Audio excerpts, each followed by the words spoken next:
Quiero darle la bienvenida a Igor Barreto de Venezuela, que se prestó gentilmente a acercarse aquí a Nueva York para participar durante 2 días de sendas actividades en la maestría de escritura creativa en español.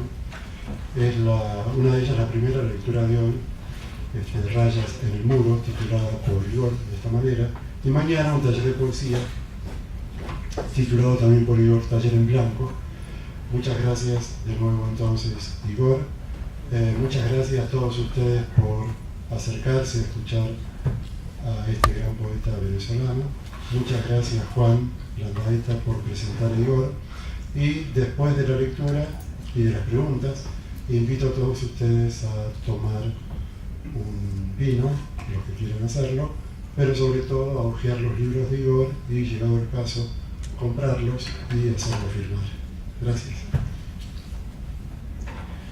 Bueno, como la dicha que tengo de hacer la presentación es de un poeta, yo considero completamente innecesario hablar de algún dato que podamos conseguir fácilmente en Wikipedia.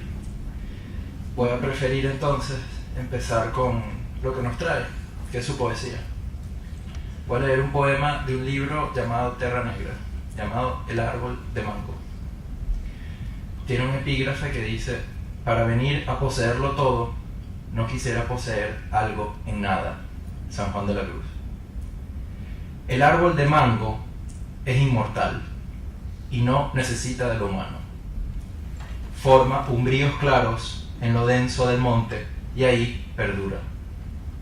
La palma podrá sostener el mundo, pero el mango ha aceptado la oscura llamada del bien. Porque no quería tener algo en nada, se ha ido, más allá de las dunas azules, entre madroños y píritus de negra espina, allí donde 2 ríos se unen como semblantes de soledad. Igor Barreto abre la profundidad de un espacio que amplio se cierra en sí, San Fernando. Desde la montaña hasta el monte adentro de las ramas vivas de nutrias se denota una rendición alta y pura, lo llano. El pueblo, la particular barbarie frente a la civilización es su primer sitial. Luego vendrá la interpelación, la ciudad que en su violencia comete el atropello y goza su horror frente al espejo. Dice el poeta: toda la noche el televisor habla de sus reinos, donde un western nos lava con sus ríos de tierra, y el Apure, tan lejos, es un pozo de creolina en la memoria. Igor tiene una voz que prefiere ampliar, adentrarse en el afuera, en la poderosa transición de lo interno. Para él, el alrededor es un adentro, ahora que el paisaje ha muerto de alabanza. Cito. Será sencillo pensar la representación de esa íntima vastedad a través del llano o de lo llano. En su ironía está la experiencia de quien sabe en aguas mansas todo lo fatal. Apure, nombre que aparece como un todo en su obra, no es sino un eje geográfico para partir. El verbo, el hombre que habla, se enfrenta siempre al inicio prístino, a la contundente argumentación que lo derrota, la intrascendencia. Lo único que nos quedó fue la palabra, y la palabra acampó en nosotros. Es así como condensa la visión de escaladas tras sus versos. La escalada que entiende al animal que baja la cabeza y sobre su crisma al infinito se hace paisaje, recorrido. A partir de un imaginario que no exacerba ni extorsiona con su situación natural, la voz construye su posición frente a la desembocadura, de lo rural en lo civilizado y de la tierra de orilla en orilla. El polvo en sus manos comprende en su extensión al país, la rama vencida de su sangre, solo que también esa rama envejece, seca y vuelca en el río su forma. Del bravo llano interno, Igor nos lleva luego a la montaña. Lo que lo rodea y lo que lo conforma son una misma cosa. No es cruel el caimán que con muerte se sacia. Al final el caimán no se comió a nadie. La montaña, Everest, Montículo o Annapurna, llega de la mano de un funcionario público. Si te lanzas al abismo estarás en el camino de la gravedad física. Persiste sobre la roca y serás perdonado por la gracia de la nieve. ¿Cabe la intemperie en la mano? El afuera místico de la montaña que con un sacrificio purga su altura nos dice que sí. Solo extender la mirada nos hará parte de los cadáveres de hielo. El gallo canta: la pureza mayor es la intemperie mayor, porque presiente que tras el humo no hay nada. Bienvenido. Muchas gracias. Palabras tan bellas.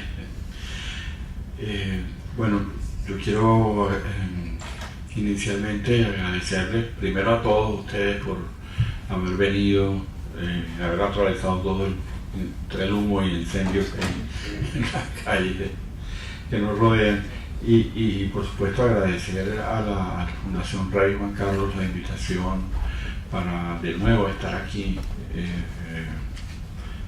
por segunda vez y compartir pues con grandes amigos, ¿no? También tengo que agradecer a los editores de Pretexto la edición de mi reciente obra completa en esa editorial de tanto prestigio, y a la cual me une pues una gran admiración por todos los títulos con los cuales uno ha crecido pues con el paso del tiempo, ¿no? Con la lectura de estos libros. Yo voy a leer unos poemas inéditos. Voy a leer 10 poemas que son alrededor de una media hora de lectura. Es un libro que es un libro sobre el barrio y sobre la certeza de que el barrio, una favela de Caracas, no tiene nada que envidiarle o no se diferencia en nada a un gueto, por ejemplo al gueto de Varsovia. Y en una favela como esa caraqueña, la favela, el gueto de Ojo de Agua, puede vivir un personaje como Mandelstam. Por lo menos eso imagino yo, ¿no? Esa posibilidad, ¿no? Así como un funcionario puede aproximarse a la Annapurna, al Everest, a través de Google Earth, bueno, también en un barrio de Caracas puede estar Mandelstam, ese gran poeta pues, del taller de los poetas y de una gran figura del asmeísmo ruso, ¿no? Con su destierro a cuestas y ese maravilloso libro que escribió su esposa, Contra toda esperanza, ¿no? Nadie está Mandelstam. Así que, bueno, yo no, como caraqueño, no puedo sino imaginar a Mandelstam en un barrio, que es un gueto.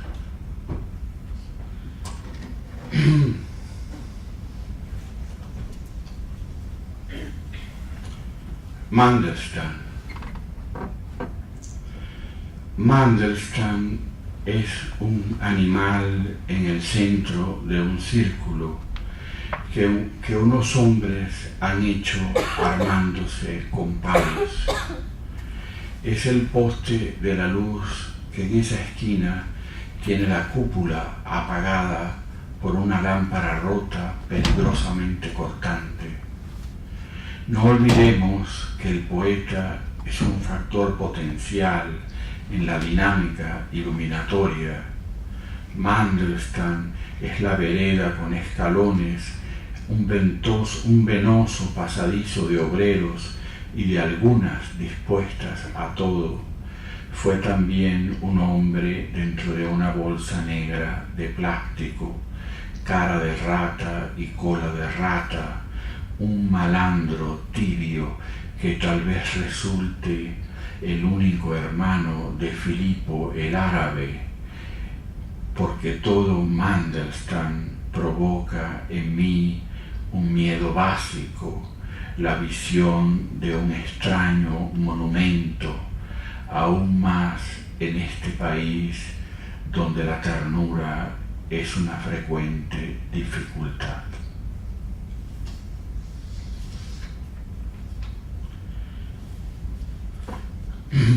La caja y la pregunta sobre la pobreza.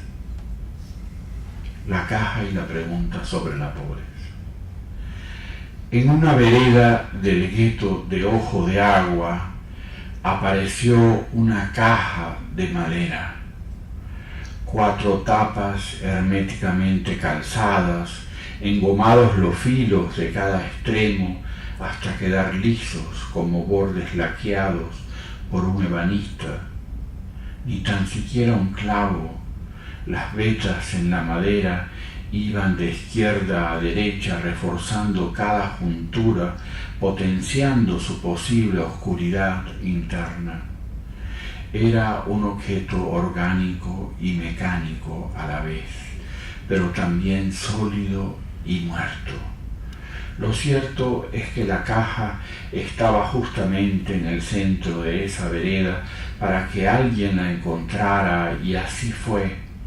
La llevaron a la calle principal del gueto, donde todos los habitantes se reunieron.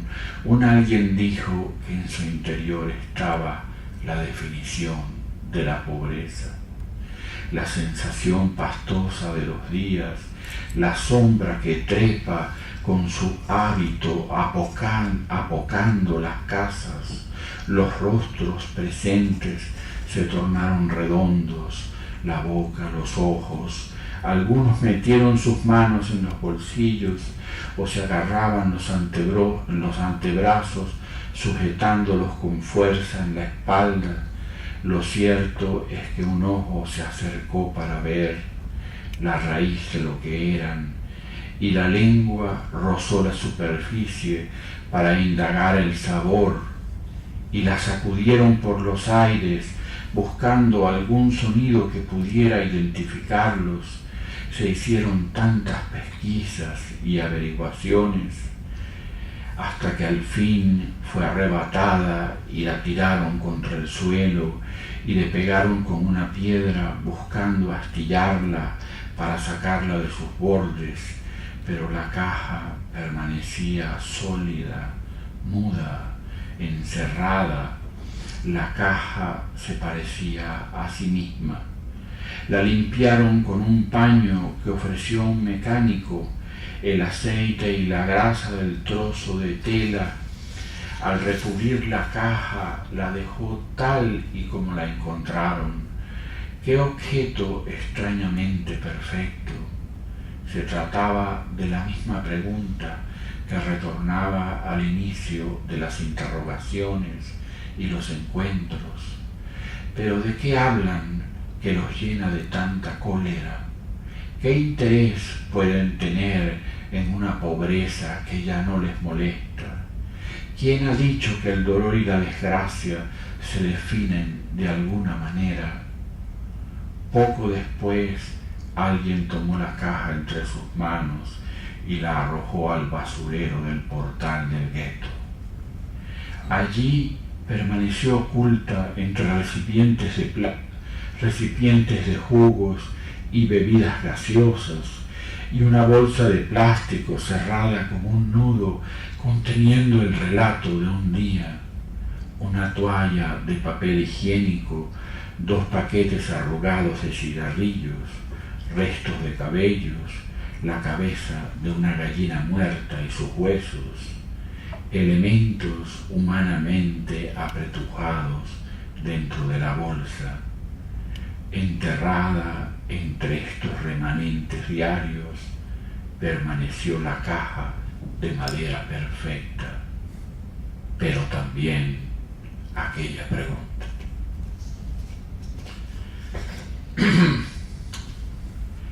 La fiesta de Hiker. Durante su fiesta, cada piedra se convirtió en pan y el agua de los grifos en licor añejo. Eran 28 los años que cumplía, como dibujos rasgados por la luz, incluso abstractos, en una sala plena de invitados. Nadie portaba armas bajo la ropa blanca. Hiker tenía 2 hermanas morenas, mujeres de Antonio y Giuseppe, emigrados del Capo del lago de Garda. En la televisión ovacionaban el 9º inning de un partido de béisbol, mientras mis pensamientos se detenían en la piel lisa y aquellos senos como las frutas de un palacio. Tuve deseos de ir a la ventana del fondo, a contemplar las luces del gueto, oro y diamantes incrustados en la tierra. Recordé nombres de lugares y destinos que con tinta blanca podrían escribirse sobre papel negro. Entonces, bajo la comba de la noche sólida, levanté vuelo. Fui un Dédalus latino que había bebido tanto hasta vomitar sobre los techos de zinc y una escalera infinita entorpecida por veredas que cortaban su ascenso. Abajo el mundo se dividía en paredes, unas frente a otras, formando habitaciones o espacios destechados. De nuevo vi la cancha de básquet donde mataron de un balazo al hermano de Alcides, el sitio donde cayó sin auxilio el padre de Alejandro con el ataque de hemiplegia, la azotea donde Dorelis destendía una sábana blanca como si fuese a salir volando. Vi también el cuarto cerrado que perteneció a Mandelstam. Allí enfermó y enflaqueció tanto y tan rápido como una pastilla de jabón en forma de hombrecito que al lavarse las manos se gastaba su vida. Vomité con amor por el todo y sobre el todo. Eran recuerdos fragmentarios y entre ellos vacíos imposibles de reconstruir. Luego volví a las voces de la fiesta, donde fui testigo de la entrada de un forastero silencioso, y de pronto la detonación, el candelazo y los rostros mudos posando para un cuadro de gran formato. La cólera sin razón explotó sobre la única pareja que bailaba. El dorso de Heiker se sostenía inclinado sensualmente hacia la dama cuando la bala atravesó los muros de ambos corazones. Siempre hay un momento en que la fiesta se autodestruye. Entonces alguien gritó: los confundieron, porque ellos eran en realidad otros. Eran honrados difuntos de cartón con una falta evidente de atributos. Los invitados huimos para evitar preguntas. Total, en el gueto de Ojo de Agua, el inocente es un ser invisible, el que no fue visto, el que no estuvo, mientras el asesino en alguna calleja festejaba aquel prodigio de matar a dos de un solitario disparo. Miren, qué casualidad y qué calamidad a un mismo tiempo.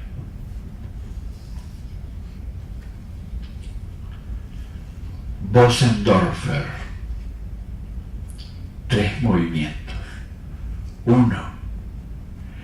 En el centro de una habitación de paredes descascaradas, con el marco de la única ventana roto, en el centro, bajo el bombillo sin la pantalla de cristal, bajo el bombillo que es una gota de ámbar colgando de un cable negro, una supuración sin la pantalla de cristal, justo en el medio de una habitación amplia, en una casa sin pudor de bloques rojos, cercada por olores pestilentes, con su puerta de madera azul añil, que en lugar de cerraduras tiene orificios, por donde pasan los eslabones de una cadena asida por un candado, lo que resuelve todo, abrir y cerrar, y entonces entrar para encontrarse con la voz dulce de un piano.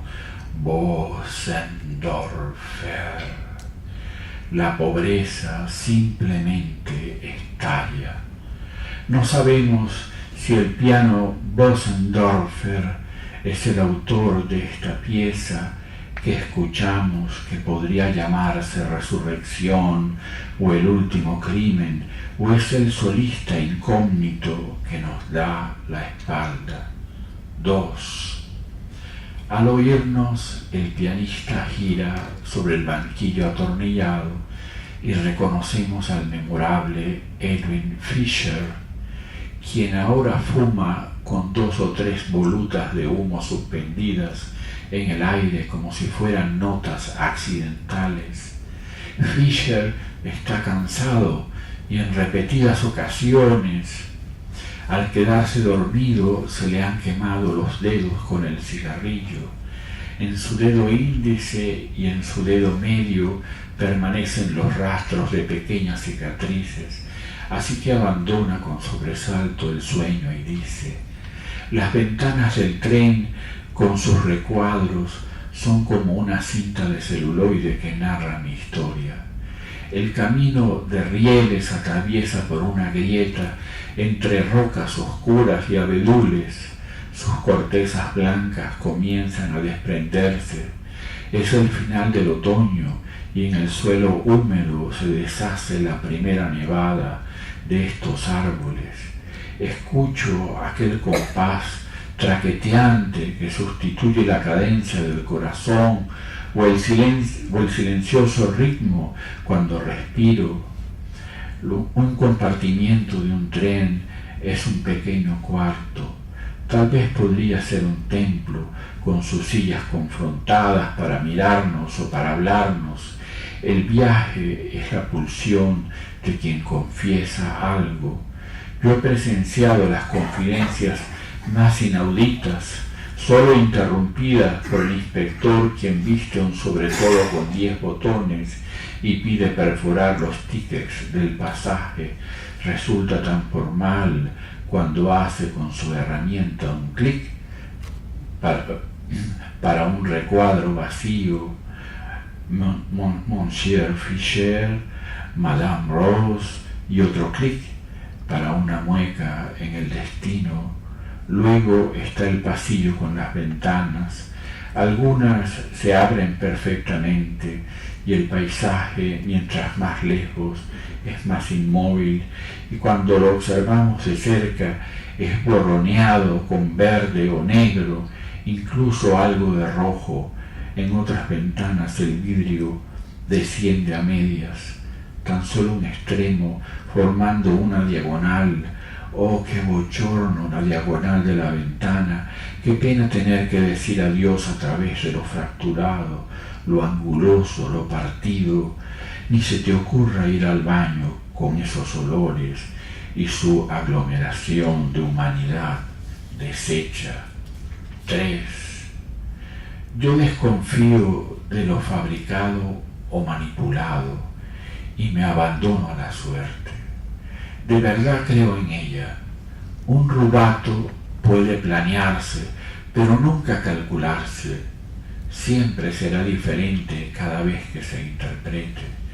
Dicen algunos músicos del gueto que mi interpretación tiene una calidad infantil, porque hay muchas notas erróneas. Hasta el señor Mandelstam es de la misma opinión. El toque de un pianista es libre como la dulzura de una voz. Los trenes se cruzaban en mis sueños aquella noche en que veía fantasmales abedules que me enrejaban con manchas blancas. A la mañana siguiente conseguí a Mandelstam al pie de la escalera que conduce a esa habitación donde oculto mi piano Bösendorfer, y me adelanté a preguntarle: ¿usted me podría ayudar a subir esta valija tan pesada? Es muy pesada. ¿Sabe por qué? Está llena de notas erróneas. ¡Qué cara la de Mandelstam! Y en mi mente, aquel tren del sueño pisó los rieles con demasiada fuerza.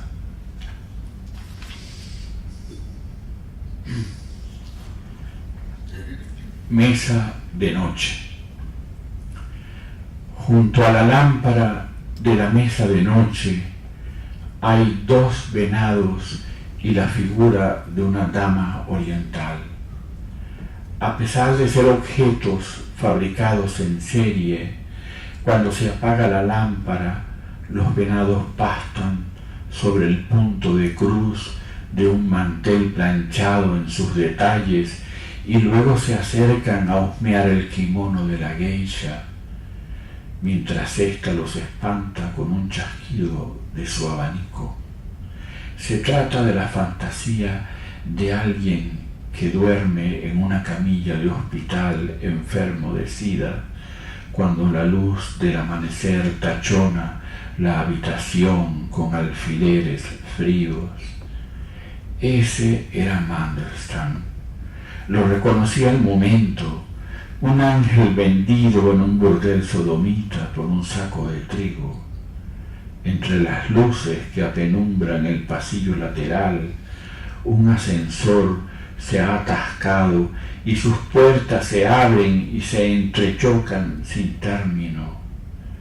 Pero ¿dónde estará el hombre del overol azul, el que podría restituir el necesario silencio?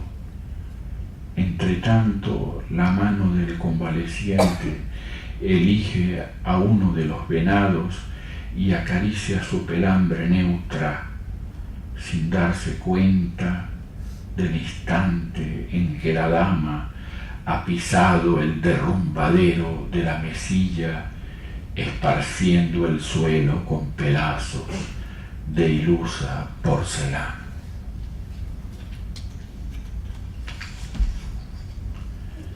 Buscando el poema de la vejez, recuerdo el olor de los ancianos, más que todo su olor. De un poema chino de la dinastía Tang se dice que prevalecen 2 características: la detención brusca y la fragancia.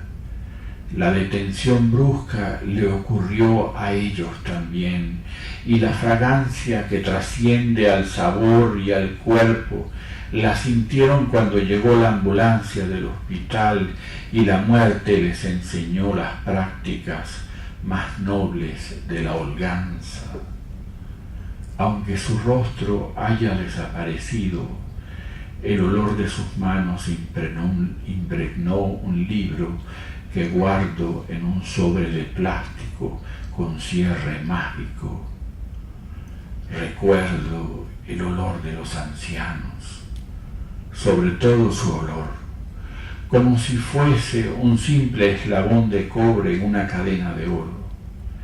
Igual que un poema chino de la dinastía Tang, ellos padecieron la detención brusca, pero quedó la fragancia o su fragancia que se sobrepone al sabor y al cuerpo, al cuarto cerrado, a la sábana entornada, a la escritura de su carácter que fue narrando en los pliegues del rostro tantas frases, y aquel libro en el sobre de plástico que yo guardo. Postdata. A propósito, un hospital está construido bajo un principio de uso. La belleza no es el aspecto que se desea. Los pasillos y corredores se diseñaron para el tránsito de personas de variada definición, enfermeros y médicos, pacientes y familiares, también el numeroso personal de mantenimiento. Ellos son como trenes que se cruzan con persistencia.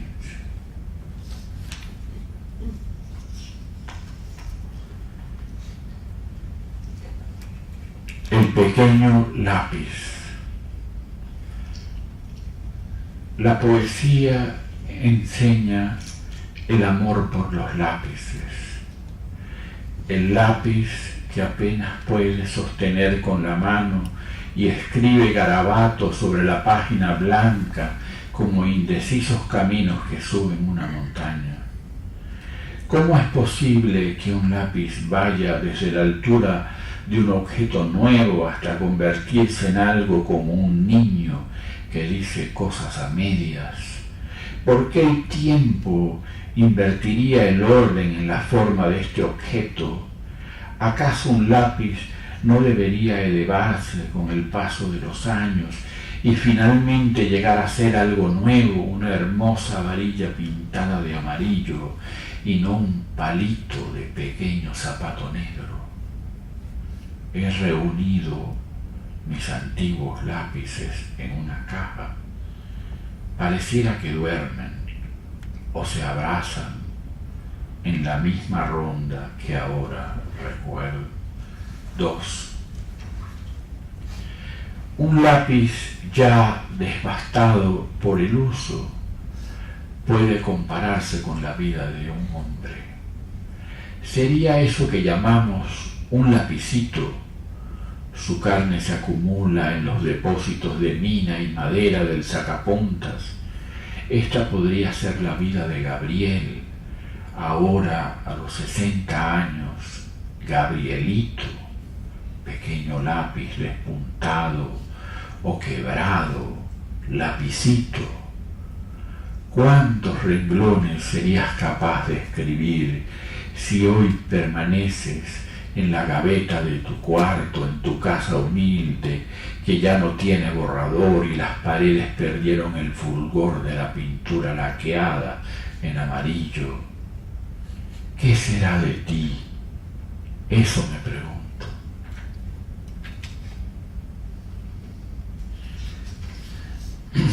Trascendencia, como recuerdo del señor Lee Master. Bajo esta gasolinera yacen sepultados mi cuerpo y el de mi esposa Graciela, también mis dos hijas, Juana y Luisa.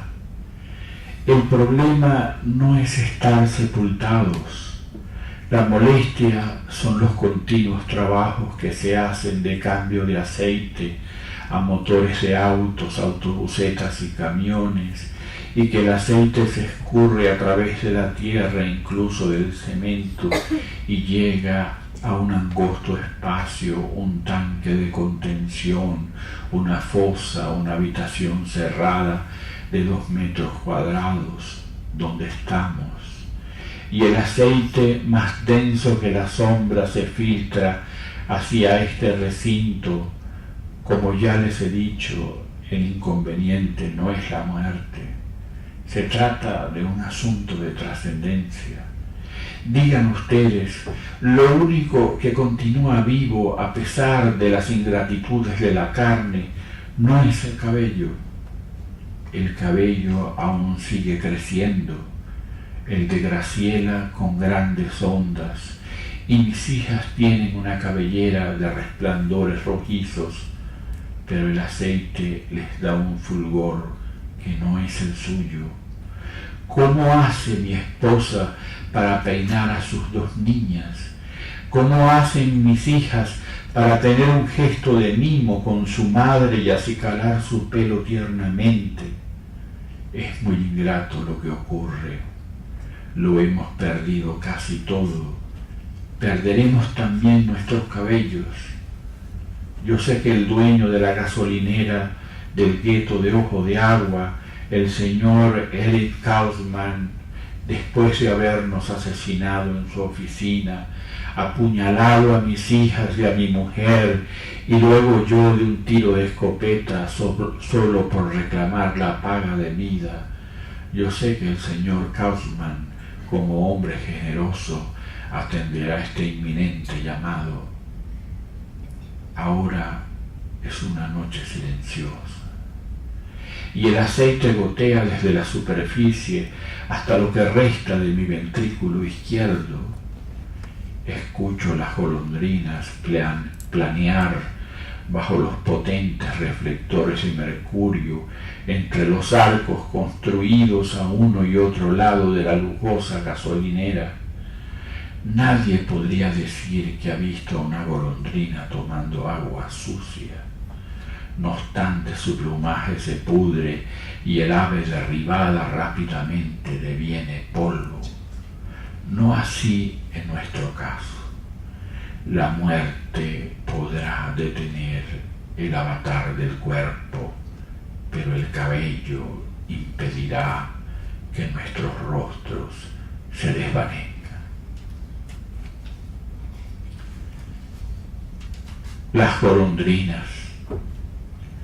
Cuando la esfera terrestre se entinta con la turba más negra del espacio, vuelan las golondrinas en torno a los altos reflectores de la gasolinera. A esta hora se van aquellos del último turno, pero las golondrinas prosiguen sus acrobacias, rebanando el aire, o en barrena se lanzan por una buchada de mariposas nocturnas o saltamontes deslumbrados en una brusca detención ante el descubrimiento de la luz. Es un banquete nupcial que dura 365 días. Incluso aquellos sábados en que los habitantes del gueto de Ojo de Agua se van al mar y retornan ebrios en destartaladas camionetas que aparcan para contemplar aquel zigzag de alas arqueadas y una cabeza de ave como la punta de una flecha, y aseguran que el mirarla fijamente previene la posible ceguera, y otros creen que es Dios que nos mantiene así alelados para ejercer su dominio. Pero además quisiera decir que mientras esto ocurre, en la ciudad hay personas que desaparecen de forma inexplicable. El señor Guido de Jesús, de 67 años de edad, para el momento de su extravío vestía un pantalón verdoso y una camisa blanca, manga larga, zapatos y gorra negra. En caso de ser visto, cuánto agradecería llamarme al siguiente teléfono: 0424-269-3646, o a Luis Rafael Reyes, que también está perdido. Por favor, notifiquen a estos números si le llegasen a ver: 0412-206-3680, o a José Natividad Bottini, que tiene 90 años y es con textura delgada y viste un pantalón gris, camisa vino tinto y gorra gris. Favor informar al 0212-662-23-372. Y a Ciris Cormoto Vargas, que se extravió hace tanto tiempo y no tenemos ni siquiera un teléfono para que nos avisen, ni foto de ella. ¿Qué haremos? Hay muchos que quisieran enjaular, detener aquel ir y venir de las golondrinas, el azul sólido de su plumaje, mientras otros son arrojados a la cesantía y mueren los gatos y sus 7 vidas, pero las golondrinas continúan y en el aire duermen sin respiro ni causa. Y este último texto, ¿no?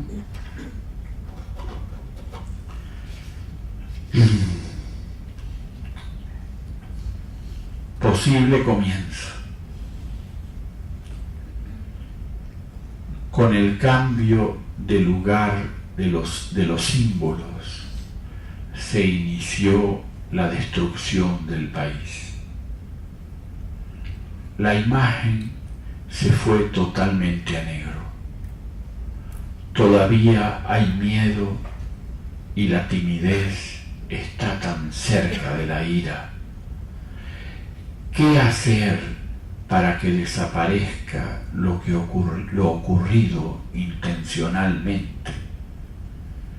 Tal vez vendrá otro hombre con gran poder sobre el azar. Recuperemos un sentido mayor. Aún tenemos restos de la casa. Existe una puerta y lo que falta regresará. Gracias.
Un niño de 10 años.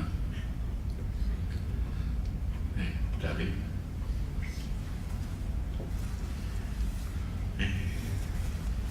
Esta es una grabación de un CD que tiene unas recopilaciones de canciones improvisadas por los niños que yo recogí en Caracas y en un sitio de reclusión que se llama el Carolina Oscar II. Y bueno, son niños con problemas de adicción a las drogas y que tienen algunos delitos, entre ellos asesinatos, varios asesinatos. O sea, no hay nada más peligroso que un niño como un hermano. Y entonces durante un año estuve detrás de ellos buscándolos y grabándolos, y se reunió este CD que se llama Cancionero de los Niños de la Calle. Eso reúnen sus canciones. Bueno, no sé qué. Bueno, yo continuamos. primero quiero agradecer la tremendísima oportunidad que tengo de hablar contigo, y bueno, como tuve oportunidad de decirte hoy, Igor tuvo la cortesía de permitirme, antes que muchísima gente, haber leído prácticamente todos sus libros, porque estos textos que son inéditos, Sí. Me llegaron en condición de secreto absoluto después de haber estado revisando la obra completa, y bueno, te lo dije, ¿no? Que para mí era impresionante poder tener a disposición esa construcción completa, que a mí no me cuesta pensar como un tránsito. En algunas ocasiones, de una manera bastante evidente, por ejemplo, el título del libro Carreteras Nocturnas, y luego esos dos grandes viajes que emprenden estos seres en Annapurna, en el caso de un funcionario público en el Everest, y después un poeta ruso en un barrio en Caracas.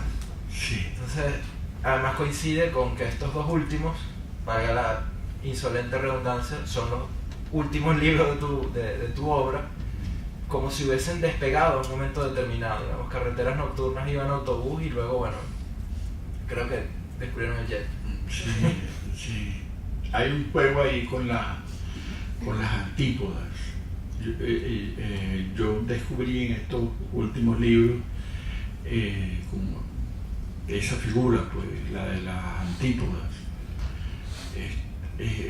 A mí me resultó muy interesante, porque estas cosas que son aparentemente opuestos, que están en polos opuestos, dan una gran posibilidad de asociaciones. Esos contrastes permiten la creación de espacios y de situaciones y de circunstancias, bueno, interesantes, ¿no? Interesante, digo, poéticamente, para trabajar. O sea, ahí hay un espacio dónde inventar, dónde decir cosas, o sea, cómo se crean esos vínculos entre un funcionario y los Himalayas, en el imaginario, cómo se crean esos vínculos, qué provocan esos vínculos, qué situaciones pueden provocar esos vínculos, o qué situaciones pueden crear los vínculos entre digamos, Mandelstam en un barrio de Caracas.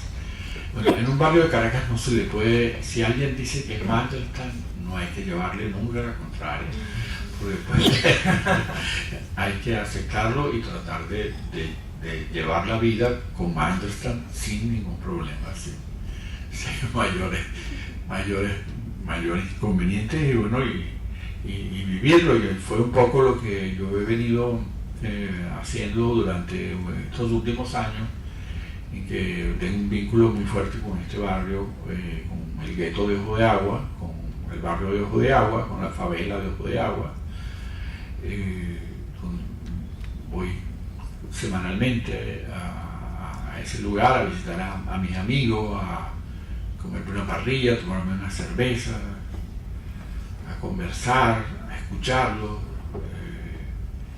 y como a secretamente ver dónde ubico a Mandelstam, ahí, en qué escalera, en qué lugar, qué le podría pasar, no sé. Es una manera de colarme ahí en ese mundo del barrio, no aproximándome de una manera, digamos,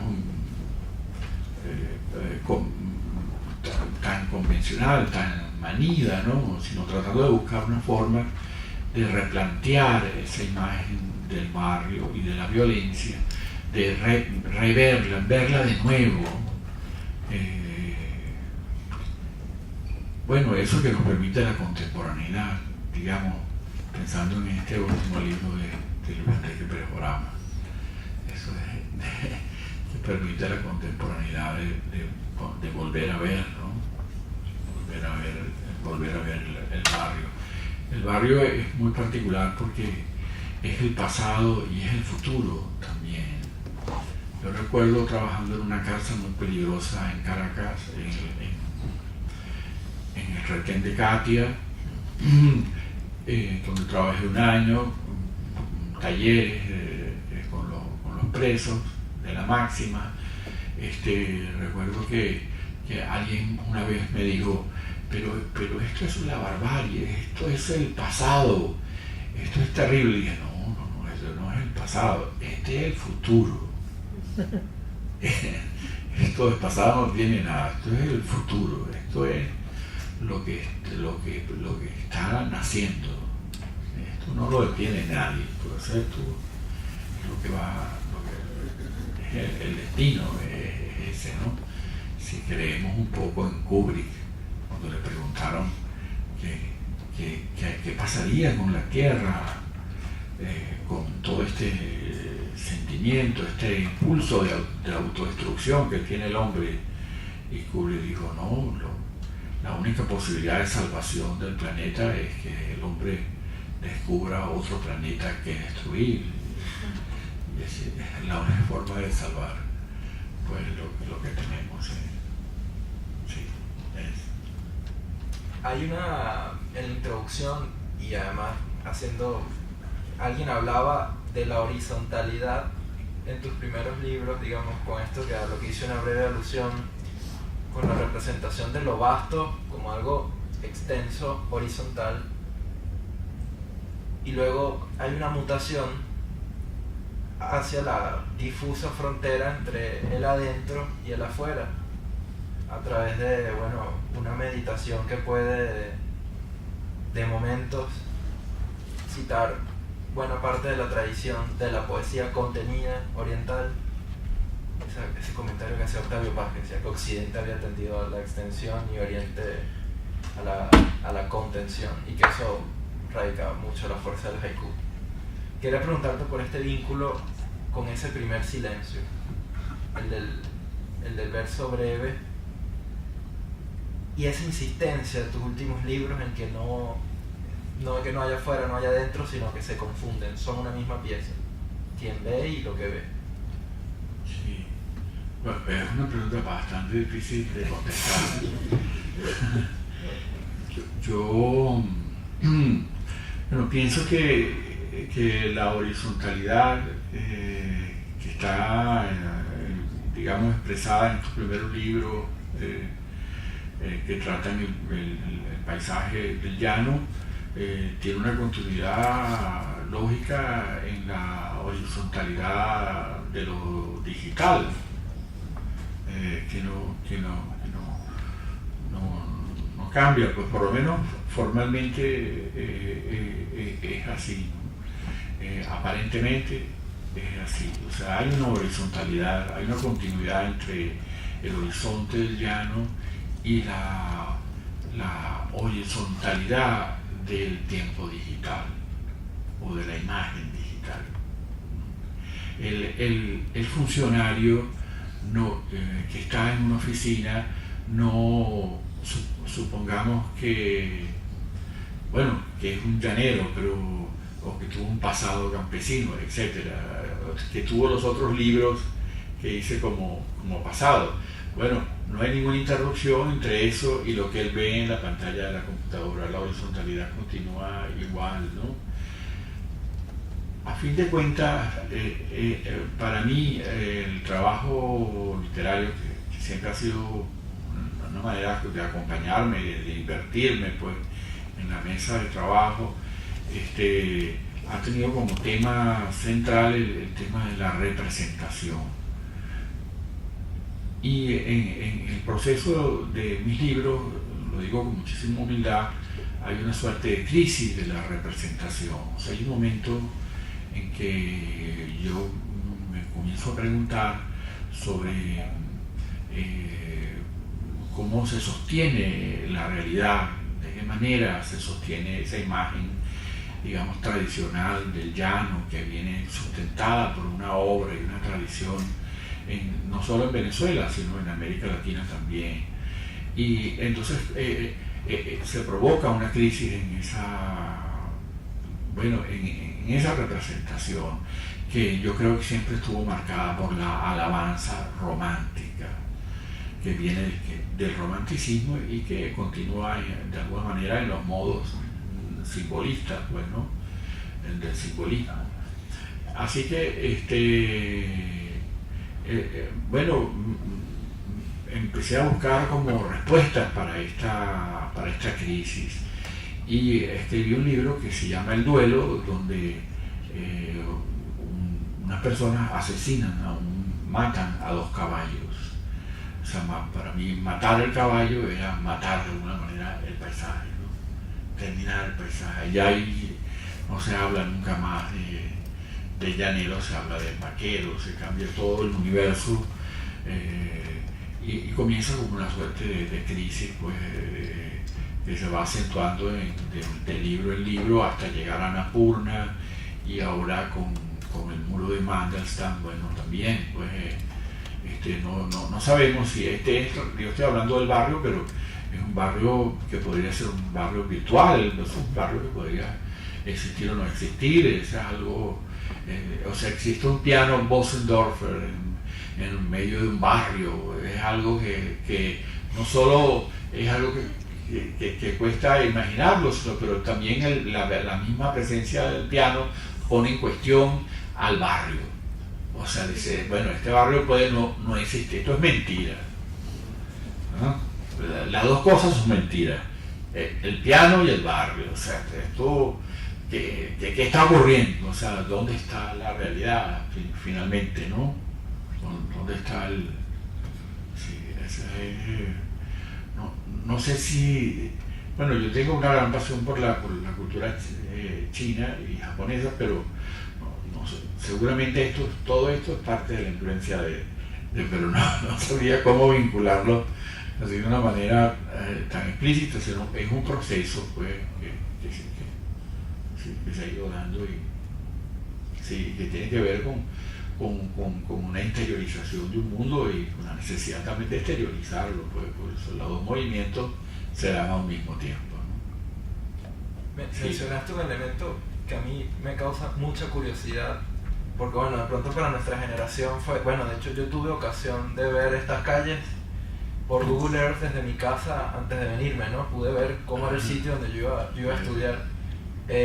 Sin embargo, bueno, con todo respeto, nos separan un par de generaciones. Y a mí me llama la atención, me parece genial. O sea, yo he compartido con lectores de Annapurna, me dicen, ¿en qué año fue Igor para el Tíbet? No, Google Earth, ¿no? ¿Cómo es ese momento en el que usted descubre, bueno, en la computadora se baja el programa y empieza... O sea, hay gente que se obstina rápido y dice, bueno, que hay vista satelital, no soy de la CIA, no me interesa. Pero aquí hay una literatura maravillosa que parte de un usuario, en efecto, en una pantalla plana, bueno, digamos, con toda la diversidad y con toda la pluralidad y con toda la posibilidad del recorrido, ¿no? Sí. Hasta imprudente, porque hay casos de demanda porque Google Earth captura muchas cosas que mucha gente no quiere mostrar. Es verdad. Sí, bueno, yo trabajo en los últimos años de mi trabajo en un museo, que fueron en el Museo Alejandro Otero, muy cerca del hipódromo de Caracas. Antes de jubilarme, debido a una circunstancia de carácter político que se da en mi país, pasé de ser un director, digamos, editorial, que se encargaba de los museos y de la parte literaria de una sala, de un montaje, de una exposición, a convertirme en una persona que escribía cartas de agradecimiento. O sea, me colocaron en una esquina y pero usted no vuelve a hacer un libro, usted escribe solo cartas de agradecimiento. Yo no podía arriesgar, digamos, me faltaba poco tiempo para jubilarme y arriesgar la jubilación.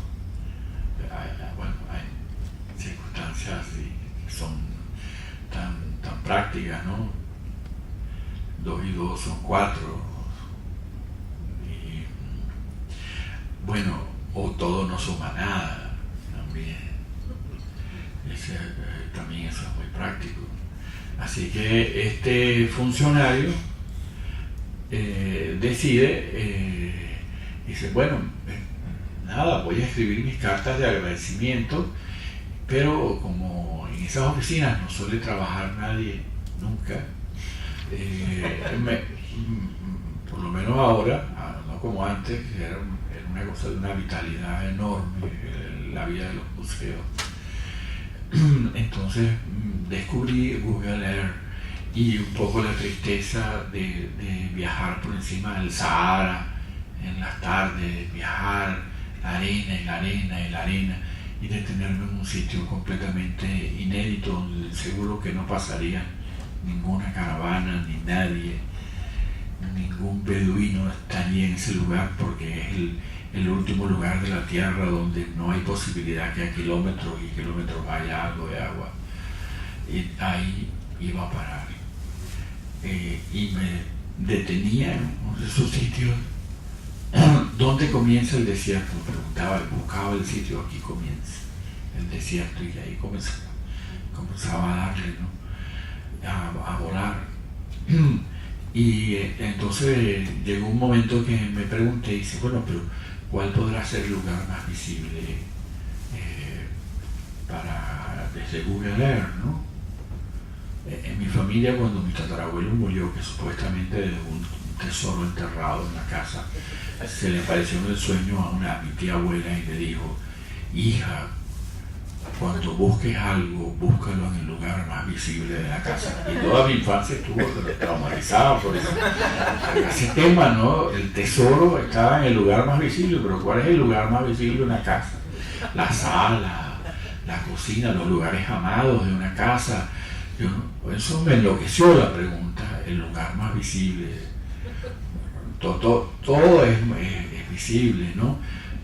Pero me volví a preguntar esto, siendo un funcionario ya a punto de jubilarme, cuál era el lugar más visible de la tierra, ya no de la casa, y pensé, bueno, el lugar más visible de la tierra son los Himalayas, tiene que ser lo que mejor se ve desde Google Earth. Y me fui para allá a ver las montañas, la roca sólida, pura, ¿no?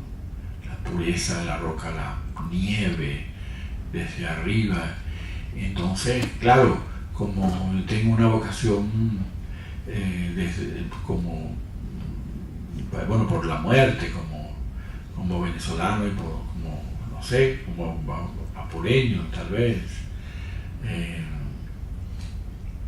me tropecé con esta montaña, Annapurna, que es la montaña de la muerte. O sea, de cada 10 personas que la intentan subir, solo lo logran creo que 6 y mueren 4 o algo así, ¿no? La población es muy alta debido a la forma de la montaña que tiene un frente muy vertical que provoca muchas avalanchas y ahí muere mucha gente, ¿no?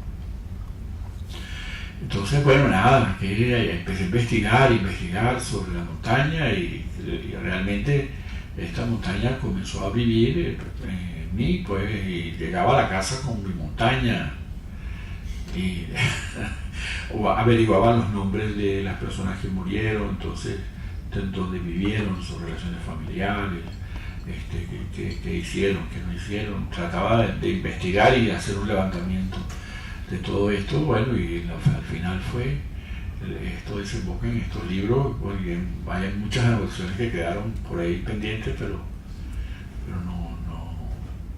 Ella es un funcionario que decide ir al Himalaya para escaparse del tedio de la oficina ¿no? Y lo hace también un poco con un sentido de burla e ironía, ¿no? Pues frente a la realidad que le ha tocado vivir. No sé si alguien tiene alguna pregunta. Yo tengo una pregunta. Bueno, tengo varias preguntas. Unas son factuales y una es una curiosidad que tengo al escucharte esos últimos poemas. Escuché el de la caja en Caracas cuando se presentó el libro. Sí. Y fue una maravilla volverlo a escuchar ahora. Y yo siempre he creído que leer a Igor es único, pero escucharlo es irrepetible.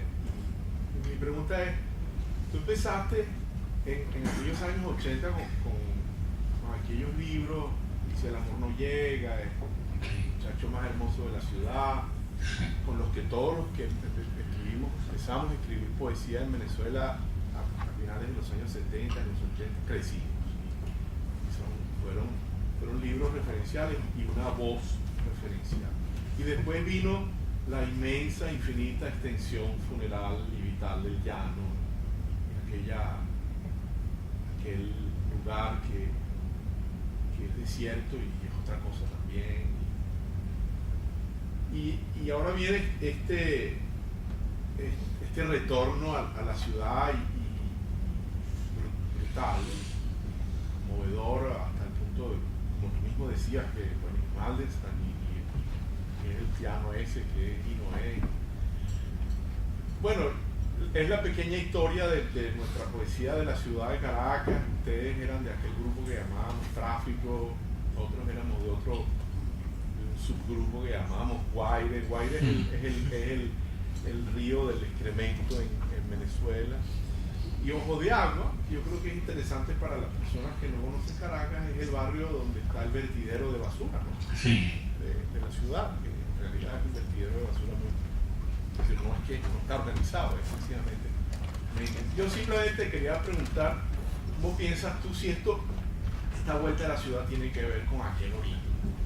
Aquella imagen de la poesía urbana que se reivindicaba entonces y este retorno. Yo entiendo evidentemente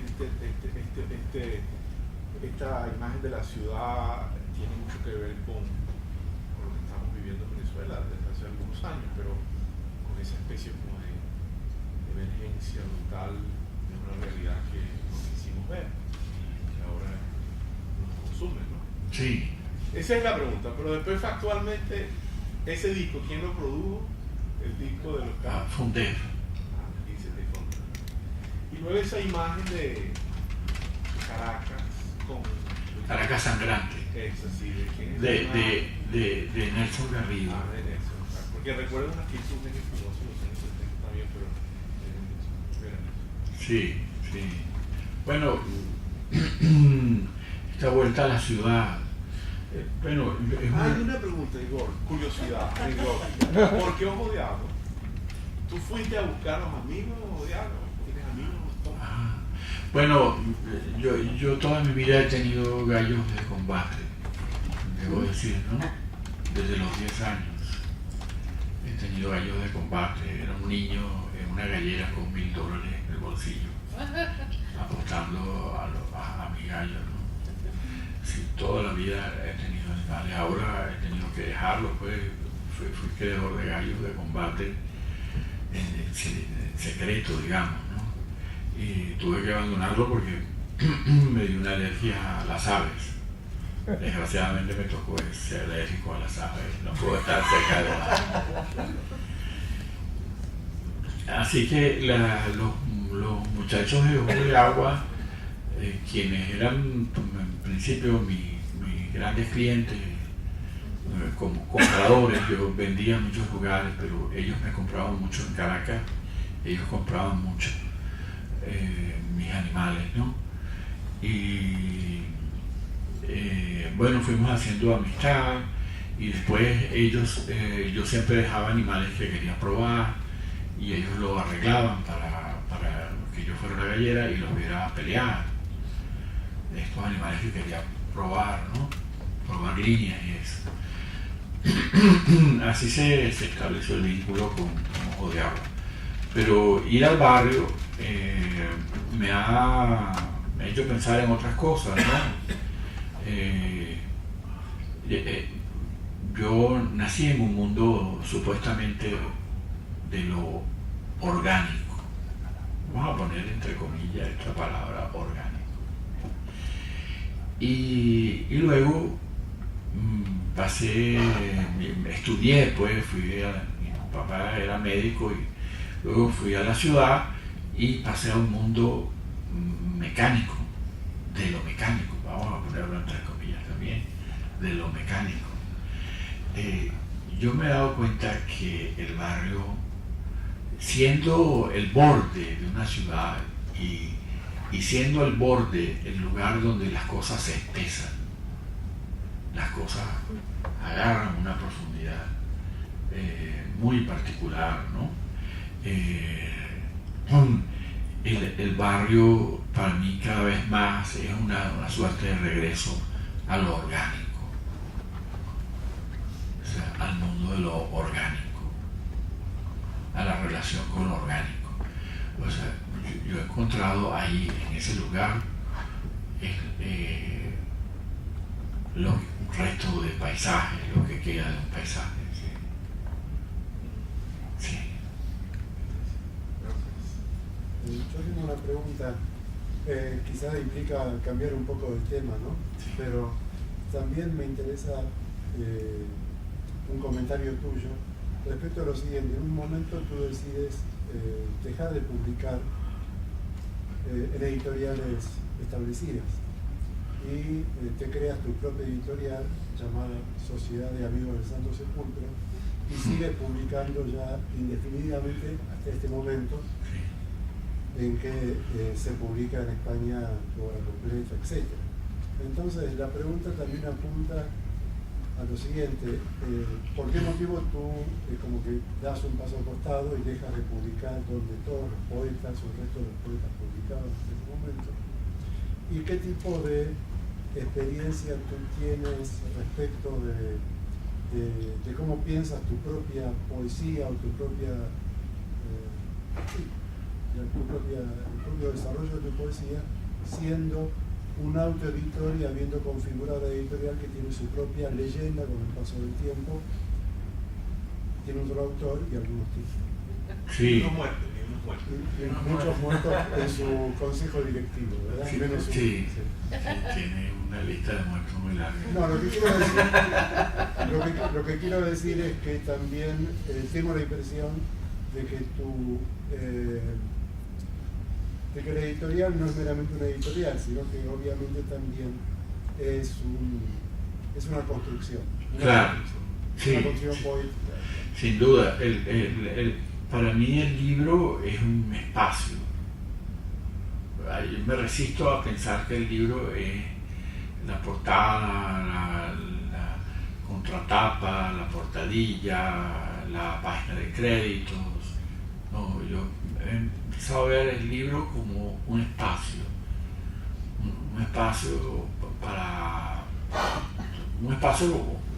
donde humanizable, pues, donde me encuentro con otros seres, una sala y un lugar donde me encuentro con personajes. Y entonces, para mí el libro es la construcción de un espacio, el espacio de la tradición, básicamente, el espacio de la tradición.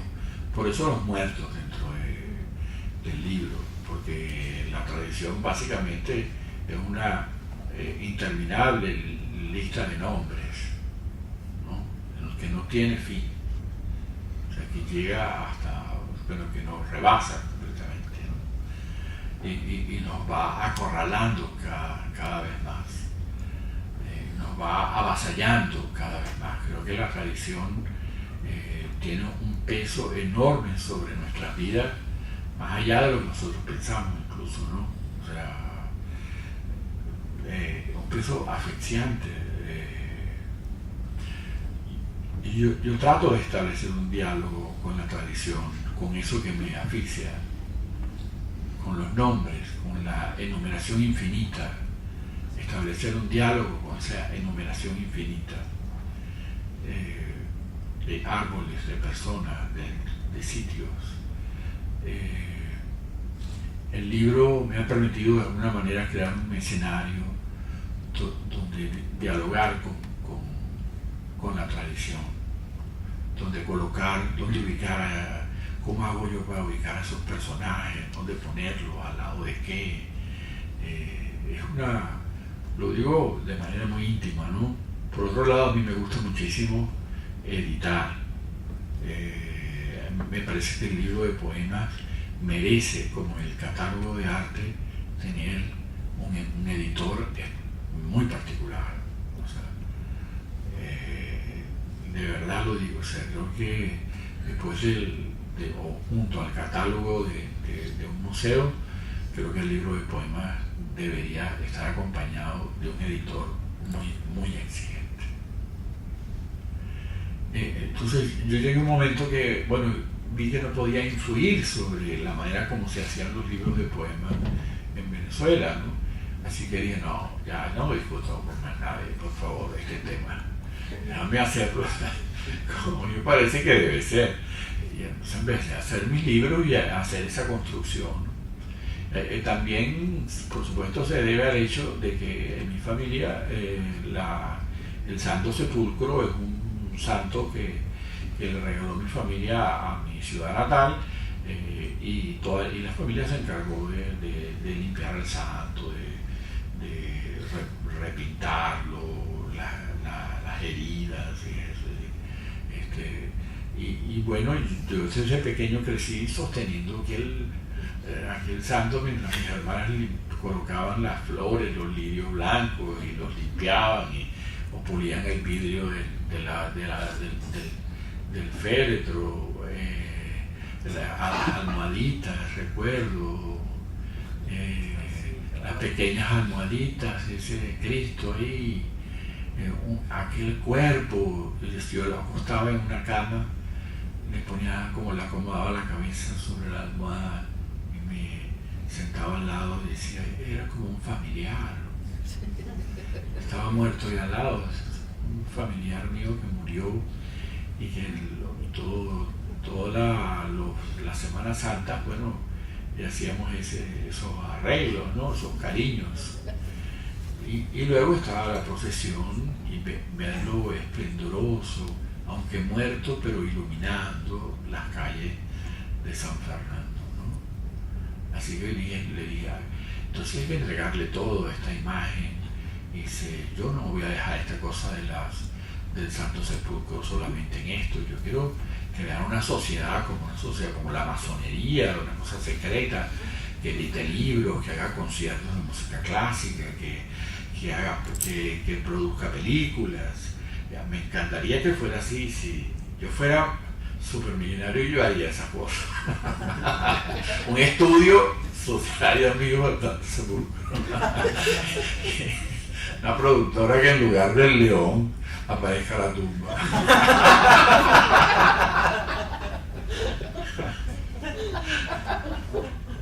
Claro. Afuera pueden comprar los libros para impulsar esta causa. Claro. Hay un Cristo afuera también, pero esa es la edición especial. ¿Ah, sí? Sí, pueden pintarse de las heridas también. Sí, sí.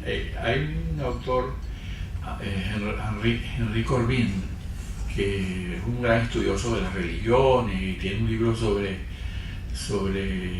Ibn sobre Rumi también, ¿no?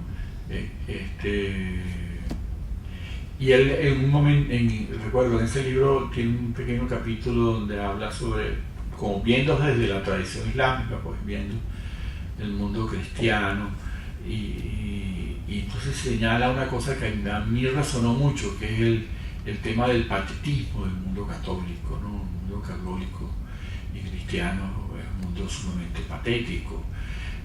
No lo digo como un reproche, yo realmente me revuelco en el patetismo con un placer enorme. Me encanta la cosa patética del cuerpo herido.